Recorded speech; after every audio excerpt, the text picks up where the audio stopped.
Hello friends, welcome to R K exam cracker. मैं विष्णु दत्त शर्मा एक बार फिर से आपका आपके अपने YouTube channel are K exam cracker पर स्वागत करता हूं। फ्रेंड्स, आज की इस वीडियो में मैं आपके लिए एक इम्पोर्टेंट अपडेट लेकर आया हूं और ये अपडेट है एक आने वाली वैकेंसी से रिलेटेड। एक वैकेंसी आई है, एक भर्ती आई है और ये हरियाणा राज्य में आई है। इससे रिलेटेड मैं आपके साथ सारी जो जानकारी है वो यहाँ पर वीडियो में शेयर करूँगा। इस वैकेंसी से रिलेटेड जो भी इम्पोर्टेंट पॉइंट्स है वो यहाँ पर हम डिस्कस करने वाले हैं। अगर आप इस वैकेंसी के बारे में जानना चाहते हैं तो आप वीडियो को लास्ट तक देखिए और इम्पोर्टेंट पॉइंट्स को आप देखते चलिए और वैकेंसी के बारे में सब कुछ जान लीजिए। तो फ्रेंड्स, आइए वीडियो को शुरू करते हैं। फ्रेंड्स, जो ये इम्पोर्टेंट वैकेंसी है ये हरियाणा की है। HPSC सर्विस कमीशन है, जो हरियाणा पब्लिक सर्विस कमीशन, उसके द्वारा वैकेंसी निकाली गई है। और ये जो पोस्ट है वो है HCS की, जो जुडिशियल ब्रांच का एग्ज़ाम है 2020-21 का, उसके लिए। सबसे पहले इसमें जो इम्पोर्टेंट डेट है एग्ज़ाम की, जो ये फॉर्म भरने की डेट है 15 जनवरी से स्टार्ट हो चुकी है और ये 15 फरवरी तक डेट है एग्ज़ाम की, जो फॉर्म भरने की डेट है। अब जानते हैं इम्पोर्टेंट पॉइंट इससे रिलेटेड। जो ये वैकेंसी आई है ये हरियाणा पब्लिक सर्विस कमीशन द्वारा एप्लीकेशन है। टोटल पोस्ट जानेंगे 256 टोटल पोस्ट है, जिनमें 239 तो एक्चुअल पोस्ट है और 17 है एंटीसिपेटरी पोस्ट। इनका डिवीज़न जानते हैं। जो ये पोस्ट दी गई हैं 256, इनमें 156 जनरल कैटेगरी के लिए है, SC के लिए 40, BCA के लिए 21 और BCB के लिए 11 हैं और EWS कैटेगरी के लिए भी 11 वैकेंसी हैं।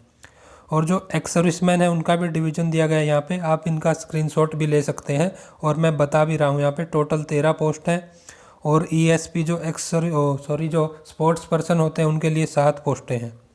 तो ये हमने जानकारी ले ली पोस्ट के बारे में। और जो 17 पोस्ट है एंटीसिपेटरी पोस्ट, अनफोर्सीन वैकेंसी बोला जाता है इनको, ये है 10 जनरल की है और 4 इनमें SC की, एक BCA की, दो EWS की। तो टोटल 17 वैकेंसी है और एक्स सर्विसमैन के लिए भी एक वैकेंसी रिजर्व है। नेक्स्ट जानते हैं इम्पोर्टेंट पॉइंट है जो वो है हमारे जानने योग्य पॉइंट। ये पॉइंट 3 है पे स्केल। जो पे स्केल है इस पोस्ट के लिए वो 27,700 से 44,770 के बीच है। ओके, नेक्स्ट जानते हैं important point schedule of exam. जो शेड्यूल है एग्ज़ाम का वो नोट करेंगे। जो प्रिलिमिनरी एग्ज़ाम होगा, जो शुरू में पहला प्री एग्ज़ाम होगा और उससे रिलेटेड जो भी इंफॉर्मेशन होगी उसको वेबसाइट नोट करेंगे आप। जो Punjab and Haryana high court की वेबसाइट है highcourt.chd.gov.in, या फिर जो हरियाणा पब्लिक सर्विस कमीशन की वेबसाइट है hpsc.gov.in, इस पे सभी जो जानकारियाँ इस पे अपलोड कर दी जाएंगी। कभी एग्ज़ाम होगा, अभी एग्ज़ाम की डेट नहीं दी गई है। नेक्स्ट पॉइंट जानते हैं। नेक्स्ट इम्पोर्टेंट पॉइंट है हमारे लिए जो जानने योग्य है। Candidates are not required to submit along with application. Application के साथ में आपको जो एप्लीकेशन फॉर्म भरेंगे, कोई भी अटेस्टेड कॉपी सर्टिफिकेट की, कैटेगरी से रिलेटेड या फिर कोई भी जो भी इम्पोर्टेंट क्वालिफिकेशन से रिलेटेड जो भी सर्टिफिकेट है, कुछ भी हमें फॉर्म के साथ अपलोड नहीं करना है। सिंपली ऐसे ही फॉर्म भरना है, किसी की ज़रूरत नहीं पड़ेगी इसमें। नेक्स्ट इम्पोर्टेंट पॉइंट है जो SC, ST, BCA और जो रिजर्व कैटेगरी के कैंडिडेट्स हैं स्टेट्स के, मतलब दूसरे स्टेट्स के, हरियाणा के अलावा दूसरे स्टेट्स के जो भी कैंडिडेट्स हैं उनको जनरल कैटेगरी में ट्रीट किया जाएगा। ये इम्पोर्टेंट पॉइंट है। नेक्स्ट है जो रिजल्ट होगा प्री एग्ज़ाम का, जो सबसे पहले प्री एग्ज़ाम होगा उसके बाद मेंस होगा। तो प्री एग्ज़ाम का रिजल्ट होगा जो वो दोनों वेबसाइट पे आएगा, जो मैंने अभी बताई थी आपको, हाई कोर्ट वाली भी और जो HPSC की वेबसाइट है, official website. Next important point हमारा इसेंशियल क्वालिफ़िकेशन। जो क्वालिफ़िकेशन चाहिए इस पोस्ट के लिए वो होगी कि degree of bachelor of law, जो LLB की डिग्री होती है बैचलर ऑफ लॉ की, वो किसी भी यूनिवर्सिटी से की होनी चाहिए। और डेट नोट करेंगे, ये 15 फरवरी 2021 तक आपकी डिग्री पास आउट होनी चाहिए, तभी आप इसके लिए एलिजिबल होगे। ये थी एजुकेशनल क्वालिफ़िकेशन हमारी। नेक्स्ट जानते हैं एज। जो एज है इस पोस्ट के लिए वो है 21 साल से 42 साल के बीच। यानी इस साल के इस जो एज ये ग्रुप है इसके बीच जिन भी कैंडिडेट्स की एज है वो इसके लिए अप्लाई कर सकते हैं। और जो रिजर्वेशन दी जाती है एज में वो अलग अलग कैटेगरी के लिए जो भी राज्य सरकार के द्वारा दी जाती है वो यहाँ पर लागू होगी। जैसे 5 साल की दी गई है इन सभी कैंडिडेट्स के लिए, SC ST और सभी। तो ये अलग अलग एज की जो रिलैक्सेशन है वो आप देख सकते हैं। नेक्स्ट जो इम्पोर्टेंट पॉइंट है हमारा वो देखते हैं। ये सब एज से रिलेटेड पॉइंट्स हैं। ये स्पोर्ट्स पर्सन से रिलेटेड दे दिया इसने। नेक्स्ट जो इम्पोर्टेंट जानकारी देखते हैं हमारे लिए जानने योग्य क्या है।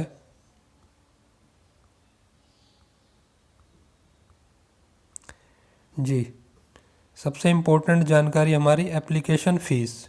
जो फॉर्म के लिए एप्लीकेशन फ़ीस होगी वो जानते हैं। जो जनरल कैटेगरी के मेल कैंडिडेट्स होंगे उनके लिए 1000 रुपये, और जो डिपेंडेंट होंगे, नोट करेंगे, जो डिपेंडेंट है एक सर्विसमैन के या फिर मेल कैंडिडेट्स कोई भी है EWS, तीनों के लिए 1000 रुपये फ़ीस है। फीमेल कैंडिडेट्स के लिए जनरल कैटेगरी की भी और डिपेंडेंट ऑफ एक्स सर्विसमैन भी, SC ST के मेल और फीमेल यहाँ पर जो रिजर्व कैटेगरी के हैं, और female candidates of general and all other states, जो दूसरे स्टेट्स की रिजर्व कैटेगरीज हैं उन सभी के लिए 250 रुपये। और जो फ्री में है फॉर्म वो है सिर्फ फिजिकली हैंडीकैप कैंडिडेट्स के लिए। तो ये फ़ीस के बारे में हमने देख लिया। नेक्स्ट है कॉम्पिटिटिव एग्ज़ाम। जो एग्ज़ाम लिया जाएगा उसके बारे में जानकारी लेते हैं। जो ये HCS जुडिशियल ब्रांच का एग्ज़ाम होगा उसमें 3 स्टेज में होगा। पहले प्रीलिमिनरी एग्ज़ाम, फिर मेन रिटन एग्ज़ाम, फिर वाइवा यानी इंटरव्यू होगा। इसके बारे में सिलेबस जानते हैं। सिलेबस होगा जो प्री एग्ज़ाम होगा, सबसे पहले एग्ज़ाम होगा जो ऑब्जेक्टिव टाइप का ये एग्ज़ाम होगा जिसमें MCQ पूछे जाएंगे।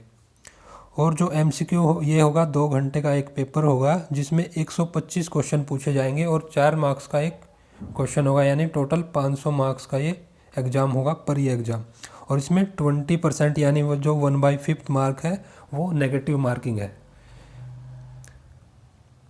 जो ऑब्जेक्टिव पेपर होगा उसमें जो सिलेबस आएगा वो होगा जो मेंस का सिलेबस है, यानी जो मेंस में रिटन में पूछा जाएगा उसी सिलेबस के अंदर से प्री में ऑब्जेक्टिव क्वेश्चन सेट किए जाएंगे और वहाँ से ये क्वेश्चन आएंगे जो कि जो लॉ से रिलेटेड सब्जेक्ट है, Indian legal and constitutional history है, और करंट अफेयर्स भी आएगा इसमें, करंट इवेंट्स है, और ये सब आएगा इसमें। एबिलिटी टेस्ट आएगा। ये प्री एग्ज़ाम का सिलेबस है। और प्री एग्ज़ाम को क्या है, इसके जो मार्क्स होंगे वो कैंडिडेट की मेरिट लिस्ट में काउंट नहीं होंगे। ये सिर्फ एक स्क्रीनिंग टेस्ट होगा जो कि मेंस को जो मेंस होगा रिटन टेस्ट उसके लिए स्क्रीनिंग टेस्ट होगा। और मेंस एग्ज़ाम में 10 गुना जो बच्चे होंगे वैकेंसी से उनको बैठाया जाएगा, उनको पास किया जाएगा। नेक्स्ट इम्पोर्टेंट पॉइंट देखते हैं इससे रिलेटेड।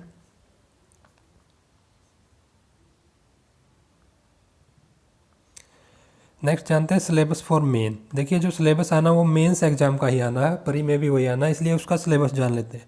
जो मेंस एग्ज़ाम होगा उसमें 5 + 1 6 पेपर होंगे। 5 तो रिटन एग्ज़ाम होंगे और ये जो लास्ट है 6 ये होगा इंटरव्यू, वाइवा या इंटरव्यू। इनके जानते हैं ये 5 पेपर होंगे 200-200 नंबर के। जो 5 पेपर होंगे वो होंगे 4 पेपर तो 200 नंबर के होंगे पहले 4, फिर 100 नंबर का एक हिंदी का लैंग्वेज का पेपर होगा।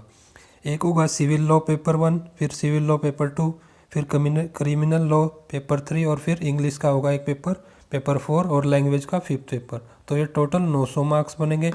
और फिर इंटरव्यू के 200 मार्क्स बनेंगे।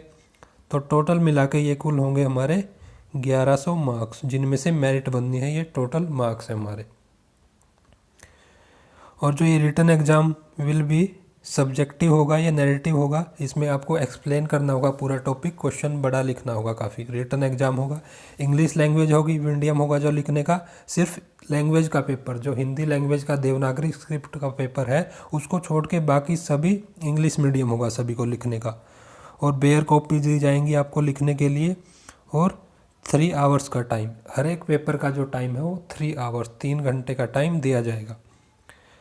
अब लैंग्वेज पेपर का सिलेबस इन्होंने डिवाइड करके दिया है। उसमें क्या आएगा, एक आएगा ट्रांसलेशन 20 मार्क्स का, 30 मार्क्स का, फिर आएगा एक हिंदी पैसेज, प्रोज और पोइट्री का, और फिर कंपोजिशन ऐसे आएगा, इडियम्स एंड करेक्शन, ये सब 50 मार्क्स का। टोटल मिला के 100 नंबर का ये लैंग्वेज का आपका 5th पेपर है जो वो होना है।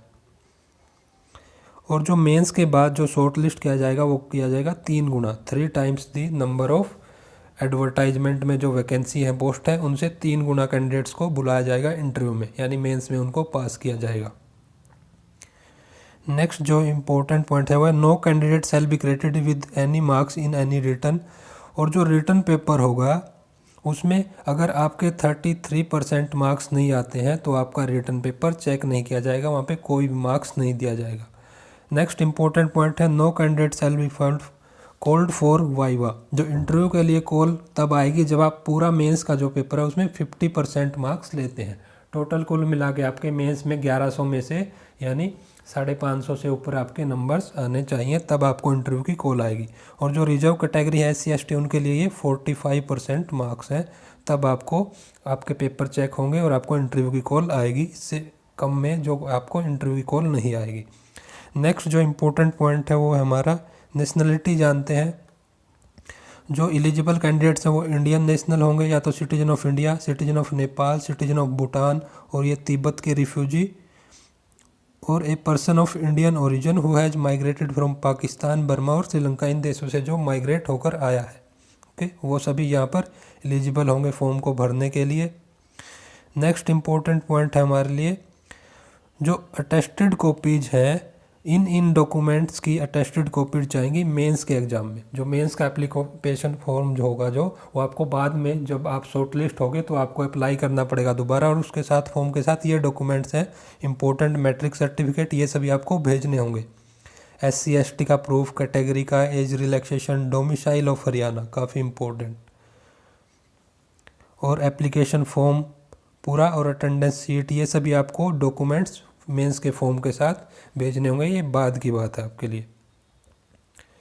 नेक्स्ट इम्पोर्टेंट पॉइंट है हमारे लिए फॉर मेंस एग्ज़ाम के लिए एक इम्पोर्टेंट पॉइंट है, अगर आप री इवैल्यूएशन का फॉर्म भरना चाहते हैं तो वो अलाउड नहीं है, ओनली री चेकिंग होगी आपकी, और उसमें मार्क्स काउंट किए जाएंगे। अगर मार्क्स में कोई गलती है तो ठीक किए जाएंगे, वो भी 200 रुपये पेमेंट पर की जाएगी। ओके, ये इंपॉर्टेंट पॉइंट है।